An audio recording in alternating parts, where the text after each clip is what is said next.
Bonjour à tous et bienvenue sur cet épisode de Yellow Voice. Pour ceux qui ne me connaissent pas, je m'appelle Seydou Khan et je réalise avec beaucoup d'autres personnes des podcasts intéressants sur des sujets divers et variés sur l'IT. Alors, nous avons eu dans nos précédents épisodes la chance de voir des personnes qui sont dans les domaines spécifiques comme les software engineers aux États-Unis. Nous avons eu des DevOps, des personnes qui travaillent aussi dans le cloud. Donc aujourd'hui, sans plus tarder, je vous propose de discuter du domaine de la data. Le domaine de la data, c'est quelque chose qui revient plus souvent, notamment avec tout ce qu'on voit aujourd'hui sur l'intelligence artificielle.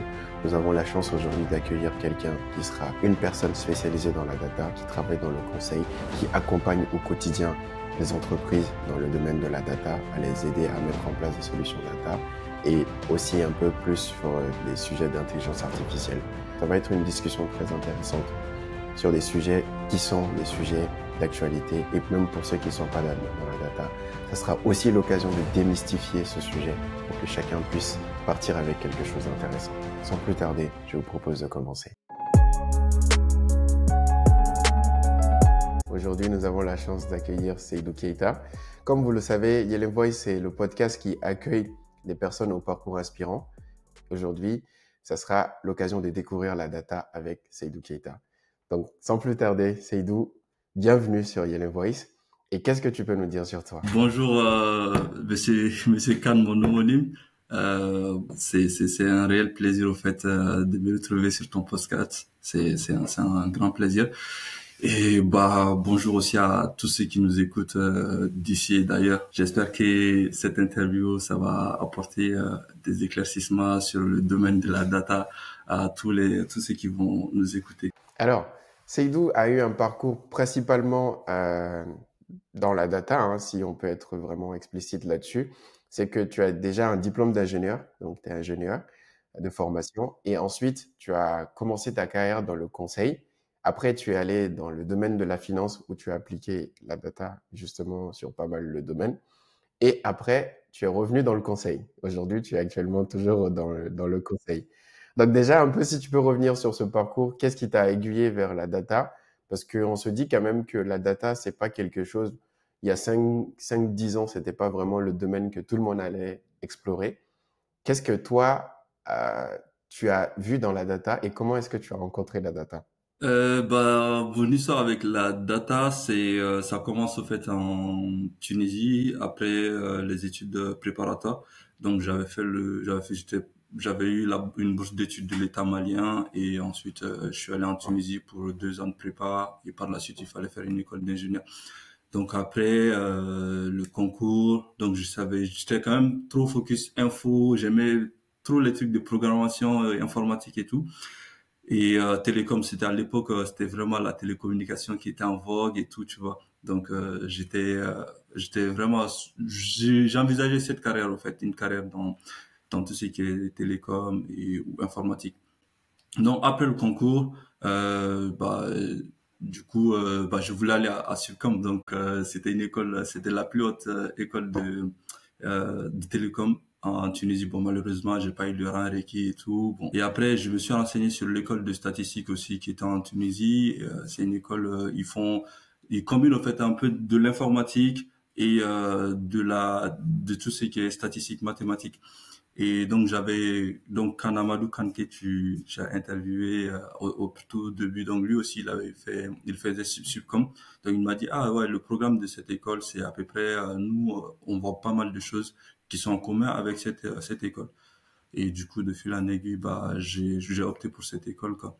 Donc j'avais aussi un ancien qui était là-bas, on avait 2 anciens même qui étaient là-bas de Maliens. Donc eux aussi ils m'ont encouragé avec la famille. Donc à chaque fois que j'ai demandé au fait aux gens de me donner une liste au fait de filières que je peux choisir pour mon orientation et l'intersection c'était les statistiques. Statistique, aujourd'hui, c'est ce que on va dire, c'est la porte d'entrée. Donc, tu as commencé par une école de statistique. Et comment aujourd'hui ça s'est transformé en data?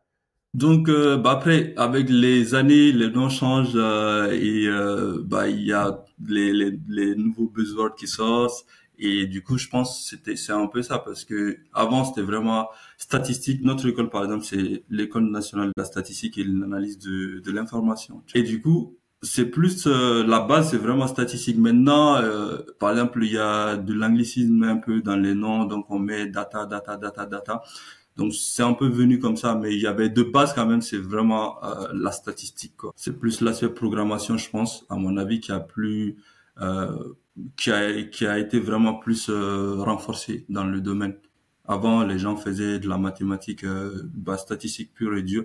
Mais maintenant, il y a l'informatique, la programmation qui est rentrée dedans, qui a changé pas mal de choses. C'est super intéressant parce que ça, c'est des choses qu'on ne voit pas forcément.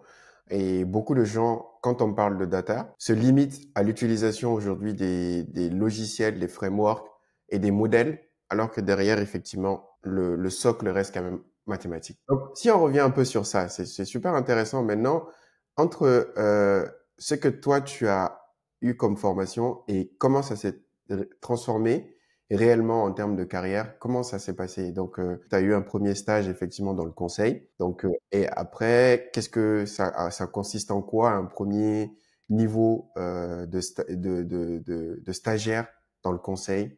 Qu'est-ce que tu fais concrètement? Et ensuite, comment cela se passe quand tu évolues en CDI jusqu'à aujourd'hui sur le poste actuel? Mon premier stage j'avais fait des stages en Tunisie et après quand je suis venu ici, donc le premier stage le plus, on va dire le plus sérieux, c'était à la BNP, donc en tant que quant. Quant, c'est plus tous ceux qui sont dans la finance, au fait, dans la modélisation quantitative, mathématiques dans la finance. Donc, et du coup, mon premier stage, c'était à la BNP, donc j'ai fait 3 mois de stage là-bas. Et c'était la mise en place au fait d'un modèle de stress test. Donc par exemple, c'est un sujet que j'avais déjà fait, c'est quelque chose que j'avais déjà fait à l'école. Donc un projet, donc je suis venu maintenant à la BNP en stage, c'était en 2017. Donc j'ai fait ce stage-là et ça s'est bien passé. Il n'y avait pas énormément de gap entre ce que je faisais à l'école et ce que c'est pratique en entreprise. Et après c'était chez l'autre stage dont toi tu fais mention, c'était le stage chez Deloitte. Donc c'était le plus long, c'était 6 mois. Et donc, en tant que stagiaire data scientist, moi, je t'ai amené à faire deux choses. C'était la mise en place d'un modèle et aussi d'un outil de data visualisation, donc du dashboarding et de la modélisation. Donc, franchement, c'est un stage durant lequel je me suis beaucoup régalé parce que à l'époque, ouais, c'était ce qui se faisait de plus, on va dire, de plus sophistiqué. C'est quand même parmi les choses les plus sophistiquées de l'époque, quoi. Et aujourd'hui, est-ce que c'est correct si je dis que dans ces types de stages, justement, tu as eu la possibilité de faire toute la chaîne, donc c'est-à-dire de la conception jusqu'à... Est-ce que ça constitue vraiment aujourd'hui... je sais que maintenant, beaucoup de gens ont tendance à associer la data à l'IA, mais en fin de journée, ce qu'on recherche, de ce que je comprends dans la data, de pouvoir sortir des insights, des KPI et des éléments de décision pour pouvoir aider soit les managers ou les décideurs à pouvoir s'orienter sur des choix stratégiques. Ouais, du coup, on va dire, c'est quand même, par exemple, pour la modélisation, parce qu'il y a plusieurs choses, mais quand même, in fine, là, comme tu l'as dit, l'objectif, c'est la prise de décision. Ça, c'est le plus important. On peut faire, en fait, faire de la modélisation pour juste avoir des informations, mais in fine, le plus important, c'est de faire de la modélisation pour prédire des choses et de prendre des décisions derrière. Et du coup, dans mon cas, ouais, c'était on récupère les données chez le client, on fait les pré-traitements pour nettoyer les données, on se rapproche du métier pour savoir quels sont les trucs, les variables les plus importantes sur un plan métier, pas seulement statistique, parce que des fois, statistiquement, il y a une variable peut-être qui sort pas vraiment, mais le métier a envie d'explorer, au fait, cette variable et c'est un élément de pilotage important. Donc, l'aspect métier, ça prend en compte. Donc, j'avais fait, on va dire, pour la modélisation, toute la chaîne. Et maintenant, actuellement, ce qui est couplé à ça, c'est la mise en prod, de fait, de ce modèle qui est utilisé, soit de manière en streaming. Par exemple, chaque fois, il y a des nouvelles données qui viennent. Le modèle, vu qu'il est entraîné, il prend une décision, il sort, par exemple, un score. Il sort un score et ça permet, en fait, aux décideurs de prendre des décisions. Donc, la MEP, au fait, la mise en prod, de fait, de l'époque d'il y a 8 ans, c'était pas la même chose qu'actuellement. Actuellement, c'est beaucoup plus sophistiqué. Donc du coup, sur ce coup-là, à l'époque, ouais, j'avais fait toute la chaîne. Mais aujourd'hui, par exemple, c'est que, il y a quand même des éléments, des petites briques, qui manquent à ce que je fais. Parce que je sais qu'il y a beaucoup de gens qui veulent faire de la data, mais qui ne sont pas forcément des matheux. Je dis clairement les choses. Et il y a des gens qui sont plutôt à l'aise avec l'aspect programmation. Vu que je vois de façon globale dans l'informatique, que ce soit la data, le développement, la sécurité, le cloud, tout ça, c'est des briques aujourd'hui qui ont été éclatées en plusieurs morceaux et on voit apparaître des jobs qui n'existaient pas il y a 10 ans et que chacun peut un peu toucher à tout dans la chaîne de valeur. Mais concrètement, pour être qualifié sur une compétence transverse, donc pour la data, en quoi ça consiste? Après, comme tu l'as dit, le data, en fait, c'est un mot maintenant fourre-tout. Par exemple, même sur les postes, des fois, on a envie juste de mettre ingénieur ou quelque chose data, data science, data engineer ou data analyst. Et maintenant, il y a ML Ops, quelqu'un qui de l'opérationnel en machine learning, qui se charge, au fait, par exemple, quand je disais qu'il y a une brique qui manque, par exemple, la mise en prod, faire de la mise en prod continue, tu vois, de l'intégration continue. Il y a ces choses, au fait, qui n'existaient pas avant. Donc, il y a de la place pour tout le monde. Par exemple, aussi, les informaticiens, il y a des fois des clashs entre, est-ce que, par exemple, l'IA, c'est de l'informatique ou bien c'est de la data, tu vois, il y a tous ces... Donc, il y a une place pour tout le monde, j'ai envie de dire. Si tu sais programmer, il y a de la place. Mais quand même, pour moi, les compétences, au fait, les plus importantes, c'est les mathématiques et de la programmation. Ça, c'est pour moi, les deux bagages qui vont vraiment beaucoup te servir et puis qui vont permettre au fait que ça te booste parce que si tu sais pas programmer à un moment, pour l'instant en tout cas, à un moment, ça va bloquer quoi, à un niveau. Mais si tu sais programmer, tu sais, par exemple, tu connais la base mathématique. Donc, il y en a, bon, mathématiques, statistiques aussi, on va dire, statistiques, mathématiques, on les coupe. Pour moi, c'est un peu, c'est un ensemble, quoi. Ça va ensemble. Donc, base statistique, mathématiques, plus de la programmation informatique, pour moi, t'es bon pour être statisticien. Ou pour être data, pour travailler dans la data, c'est vraiment les trois trucs.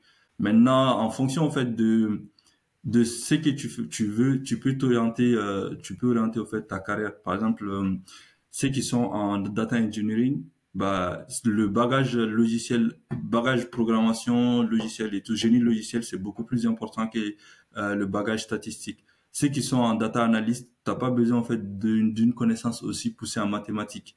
Donc c'est un peu ça. Il y a même des schémas qu'on peut retrouver sur Internet où on fait le croisement où la partie data science est mis un peu au milieu de ces trois éléments-là, programmation, connaissance métier, mathématiques et statistiques. Donc tu vas voir que data science c'est un peu au milieu. Donc si tu peux jongler un peu quoi. Tu dois avoir une bonne connaissance mathématique. Ensuite tu as une partie info et puis un peu de métier. Et donc, on a quand même vu de l'informatique gratter un peu de terrain au fur et à mesure, et maintenant jusqu'à devenir indispensable à la data. Et maintenant, on parle même d'IA. Donc, justement, comment toi tu vois les choses entre data et IA et comment ça se positionne justement là entre et quel est l'impact de l'IA ou de ces sujets-là dans ton métier au quotidien? La partie l'IA c'est aussi donc maintenant encore il y a encore on va là on grossit un peu encore le cercle donc c'est encore de machine learning combiné à tout ce que je viens de dire donc même si machine learning par exemple la modélisation statistique c'était de base il y avait pas énormément de données on faisait nos modèles genre c'est comme si on faisait la résolution d'un problème mathématique donc tu as tes x1 x2 ça, c'était la partie statistique à l'époque. Maintenant, avec le machine learning, ça a changé. On a une grande quantité de données, on fait de la modélisation. Donc, c'est un peu le machine learning est un peu sorti de la modélisation statistique dans le subconscient des gens. Et du coup, maintenant, on prend cette brique-là et avec l'informatique, ça, c'est l'IA. Tu vois. Donc, du coup, ça, plus on avance, plus il y a des choses qui vont sortir au fait que ce soit de la statistique ou bien de la data et maintenant qui vont faire un énorme truc. Mais quand même, l'informatique est indispensable. On va pas se mentir. Maintenant, si tu es aussi un informaticien curieux, peut-être tu peux aussi savoir, par exemple, actuellement, on a les entraînements de modèles, utiliser des modèles et tout ça, les entraîner c'est devenu un peu dans mon, par exemple, l'impact de fait de l'IA, c'est un peu ça, par exemple, on en fait peu. Parce que tu vas juste prendre un modèle pré-entraîné et tu utilises au fait ce modèle pré-entraîné pour poser actuellement c'est bon, c'est de l'IA générative et beaucoup plus, j'ai posé une question, j'ai une réponse, je lui dis de faire tel truc, il fait ces instructions-là. J'ai besoin en fait d'un code, je lui demande. Donc c'est déjà entraîné. Quand même, pour l'entraînement, la partie entraînement, ça c'est la grosse partie data savoir qu'est-ce qu'il faut pour que le modèle il prenne une décision et tout, quel est le score, quelle est la probabilité de faire tel truc. Ça, c'est des choses de data scientist. Mais actuellement, c'est pas tous les data scientists qui vont faire des modèles d'IA. Donc, les modèles sont déjà là et il faut juste savoir comment interagir avec ces modèles-là. Donc, genre ChatGPT ou les Llama de Facebook et t'as Google aussi qui sort son truc, je pense que ça s'appelle Palm. Donc, chacun sort son modèle de langage.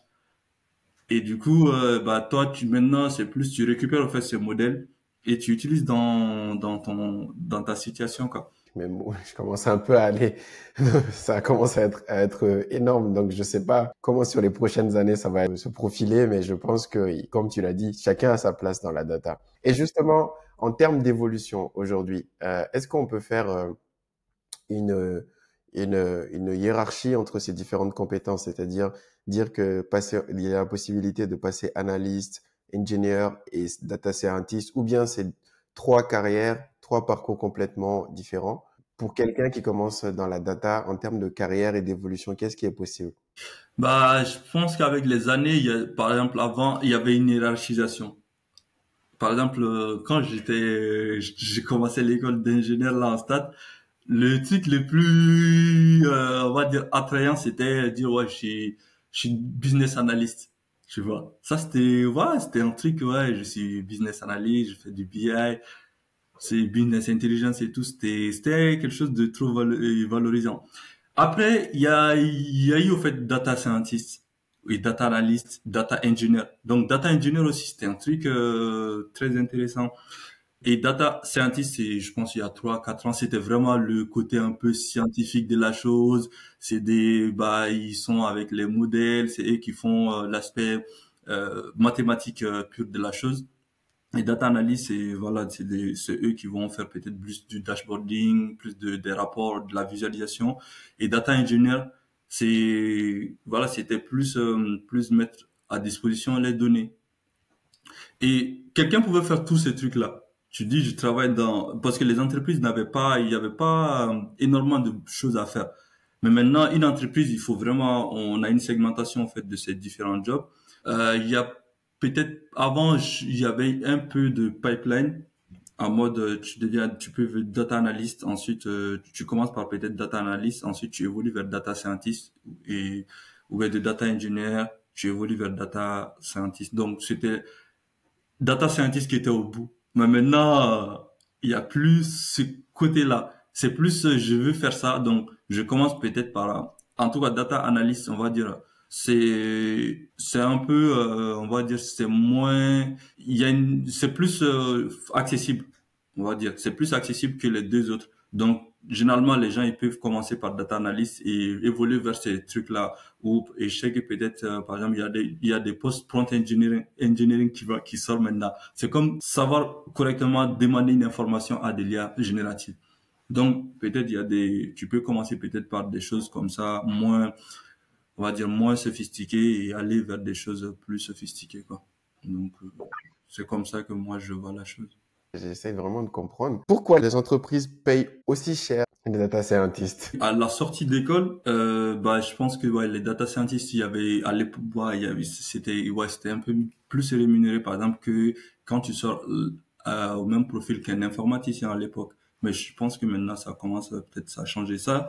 J'ai l'impression que ça c'est en France. Et pareil, bah, c'est plus en finance, par exemple, aussi dans la data science, dans les banques et tout ça, ils sont bien payés que ceux qui sont dans le conseil.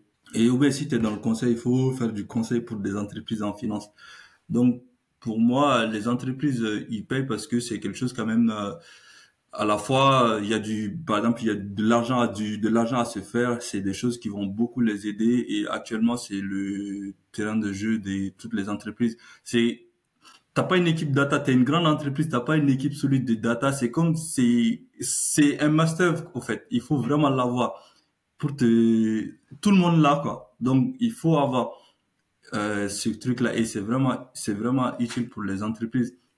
Par exemple, tu vois les Facebook, les YouTube et tout ça là. Bah, c'est de l'argent qu'ils se font, c'est de la publicité. C'est des entreprises c'est chaque mois, année ou chaque mois, genre, c'est des entreprises qui se font des milliards. Et c'est quoi? C'est grâce à quoi? C'est grâce à des pubs. Et les pubs, c'est quoi? C'est des pubs ciblées. Savoir qu'est-ce qu'il faut proposer à telle personne pour que la personne clique sur tel produit. Donc, et pour savoir ça, c'est de la donnée qu'il faut. Bien sûr, il y a, bon, les informaticiens vont me dire, il faut qu'il y ait un bon truc, qu'il faut que les gens viennent, le site ne crache pas. Maintenant, même si tu fais le bon site qui ne crache pas, mais il faut quand même que tu puisses savoir quelle est la probabilité que la personne va cliquer sur, moi je vais faire une publicité de produit, quelle est la probabilité que la personne clique. Et optimiser ces choses. Donc c'est ça qui fait vraiment rentrer de l'argent pour ces entreprises. Donc pour moi, c'est un peu ce côté-là et qui fait que bah, ça fait rentrer de l'argent. C'est un truc aussi, c'est quelque chose d'important en fait pour les entreprises. Et concrètement, en termes de chiffres, comment ça se passe entre un data en sortie d'école en termes de salaire, un junior, un confirmé, un senior, en termes de trajectoire de carrière? Sortie d'école, les écoles, de toutes les façons, les écoles d'ingénieurs publient au fait leur chaque année sortie d'école, qu'est-ce qu'il faut. Du coup, en France, bah tu sais quand même qu'il y a une histoire de tu viens de quelle école? Tu as fait une école d'ingénieur, tu as fait un master, donc avec ça, ça change un peu. Mais par exemple, à l'époque, à sortie d'école, c'était à peu près, ça dépend aussi quand tu es dans la finance ou pas, mais je pense que c'était à l'époque il y a 5-6 ans, c'était dans les 38, 42, tu vois, 45. Et actuellement, je pense que je connais des juniors qui sortent avec 44K ou 45K annuel, quoi. Genre, par exemple, 2 années d'expérience, il y a de 45 à 50. Donc, et 4 années d'expérience, bah, tu peux avoir aussi de 50 à 55. Donc, ça, c'est quelques trucs quelques chiffres que j'ai pu, bah, pour ton émission que j'ai pu avoir, quoi. Donc, il y a aussi, bah, j'ai des cas de 2 années d'expérience 5 ans d'expérience plutôt, qui sont entre 75 et 90 cas. Donc maintenant, si toi, tu as quelques conseils ou quelques tips à passer à une personne qui, en regardant ce podcast, voudrait vraiment se lancer dans la data, qui sait pas par où commencer et qui a toutes ces questions-là qui lui viennent en nous écoutant, quelle serait déjà la roadmap que tu pourrais lui proposer en termes de conseils? Pour la roadmap, c'est de plus, moi, je conseillerais en tout cas les gens de faire beaucoup plus de mathématiques et informatique, donc dans leur parcours initial. Donc, une fois que tu aurais ces bagages-là, genre, tu peux vraiment facilement aller vers maintenant, tu peux, selon en fait tes appétences, tu peux te dire, bah, je vais commencer par faire un poste, je vais chercher un poste moins technique et pour aller plus vers des postes plus techniques parce que pour les grandes entreprises, très souvent, c'est pas évident d'entrer en tant que bah, confirmé ou bien en tant que profil bien pointu sur un sujet. Donc, tu peux peut-être commencer par des profils bah, moins techniques ou bien ou beaucoup où les entreprises tu vas pas directement avoir au fait un problème dès le départ. Ça, tu peux faire au fur et à mesure. Et après, tu peux peut-être jouer l'autre stratégie de vraiment aller dans une école. Bon, ça, quand même, pour moi, si tu veux vraiment le faire et puis gagner plus d'argent, genre avoir un bon salaire, pour moi, je conseille aux gens d'aller dans des écoles vraiment bien ou bien des formations bien reconnues. Parce qu'en France, si, bien sûr, je parle du marché français, c'est les écoles et les noms, en fait, des écoles qui vont te faire entrer dans des endroits. Donc, certes, en fait, tu es bon, mais choisis des écoles qui sont vraiment bien connues dans le domaine, qui ont un bon réseau et tout ça. Donc, une fois que tu as ça, bah, tu peux intégrer les entreprises et là, tu feras tes preuves. Et le parcours, finalement, pour des gens qui sont plus avancés, qui sont sur des postes en interne, sur des postes de data senior, data scientist senior, c'est quoi l'intérêt pour eux de rester en interne versus faire du conseil? Toi, tu as fait les deux. Donc, du coup, tu as la capacité de voir un peu la différence entre un poste en interne ou un poste dans le conseil. Qu'est-ce qui diffère réellement et c'est quoi l'intérêt de chacun des deux types de carrières? Deux types de cas. Bah, il y a beaucoup de questions sur ce truc de savoir est-ce qu'il faut commencer par l'interne, est-ce qu'il faut commencer. Je pense que ça dépend en fait de des carrières que chacun se dessine. Ça, genre ça c'est et dans l'absolu, on va dire généralement dans les cabinets ou dans les trucs en conseil, en tout cas, on va te challenger plus très souvent. Ça, c'est de manière générale. On va te challenger plus qu'en interne. Je dis pas qu'en interne, je parle d'une généralité. Je dis pas qu'en interne, ça bosse pas. Genre, ça bosse. J'ai été dans des équipes et ça se passe, ça bosse très bien et tu as des sujets ultra intéressants. J'ai des connaissances qui sont en interne, ils sont bien épanouis. Mais de manière générale, le conseil, c'est vraiment, on va te presser, on va presser tout ton jus. Et quand tu es jeune, c'est quelque chose, d'un point de vue, on va dire, scientifique, c'est quelque chose qui va être stimulant. Si tu, ça dépend de ce que tu veux faire. Mais moi, par exemple, je sais que, voilà, étant jeune, j'aimerais beaucoup plus apprendre, savoir des choses, genre mettre en place des choses qui sont, genre, c'est casser la tête, tu vois. Mais malheureusement, dans ces choses, c'est pas bien rémunéré. Ça, comme ça aussi, on va pas se mentir. Par exemple, les gens qui sont en conseil très souvent sont moins, des fois moins payés, même si c'est les mœurs au fait en termes de boulot qu'on voit dans la généralité. Au début, bien sûr, je parle du début de carrière. En début de carrière, on va te proposer un package important, intéressant en interne qu'en conseil. Et inversement, tu vas travailler plus en conseil qu'en interne. Donc, c'est un peu injuste, tu vas te dire. Mais au fil des années, quand même aussi, par exemple, en conseil, c'est ce qui est jouable, par exemple, dans des boîtes. Très souvent, en conseil, tu peux facilement être augmenté chaque année. En interne, c'est pas trop évident. Donc, au final, vous allez vous retrouver, tu vois. Vous allez 2, 3 ans, genre, de conseil et interne. Je pense que vous allez vous retrouver, quoi, au même niveau de rémunération ou bien le conseil, des fois, qui va emporter. Il faut choisir, en tout cas, soit, je pense, pour un jeune, d'apprendre plus, et savoir quand même à un moment aussi bien négocier son salaire et tout, ou trouver un poste en interne qui va vraiment, tu penses que c'est vraiment un poste où tu vas plus apprendre. Et du coup, quand tu apprends, parce que quand on va dire, t'as la compétence, c'est facile au fait. Parce que des fois, tu peux être dans un poste où c'est bien payé et tout ça. Mais l'étape d'après, vraiment, tu as peur. Tu sais que si tu quittes ce poste-là, tu peux pas avoir un poste avec des rémunérations pareilles. Donc, soit tu vas stagner, ou tu vas te retrouver avec des potes au fait qui savent, qui connaissent beaucoup mille et une choses plus que toi.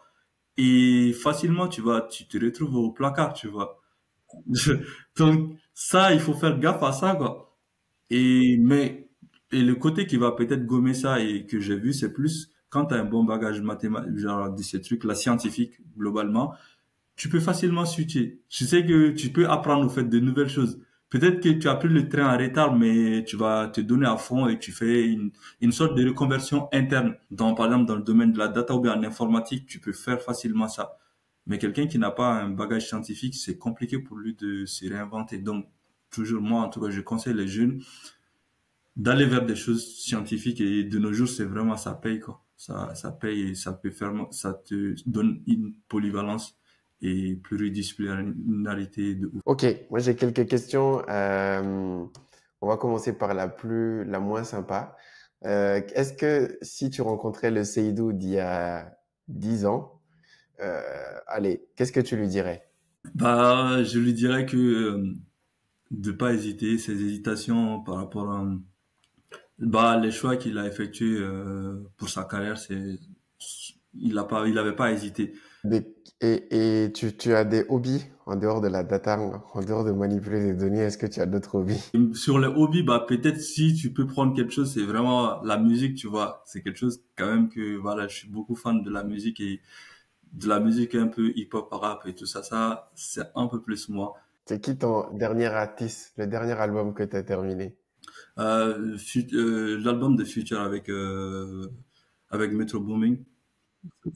Bon, côté américain, ça c'est vraiment un album qui actuellement qui est un game changer quoi, qui a mis le rap américain en clash et tout. T'as Kendrick Lamar qui se clash avec Drake, il y a Rick Ross qui est rentré dedans, t'as J. Cole qui a fait un son, après s'est excusé. Bah, je suis quand même ça de très près. En tout cas, merci beaucoup pour ce podcast. J'espère que on a eu l'opportunité de discuter de pas mal de sujets, à la fois sérieux et pas très sérieux. Mais donc, ce que je retiens en tout cas, c'est que c'est un parcours qui est inspirant. On te souhaite beaucoup de courage, beaucoup de bonnes choses. En tout cas, j'ai pas de doute pour la suite.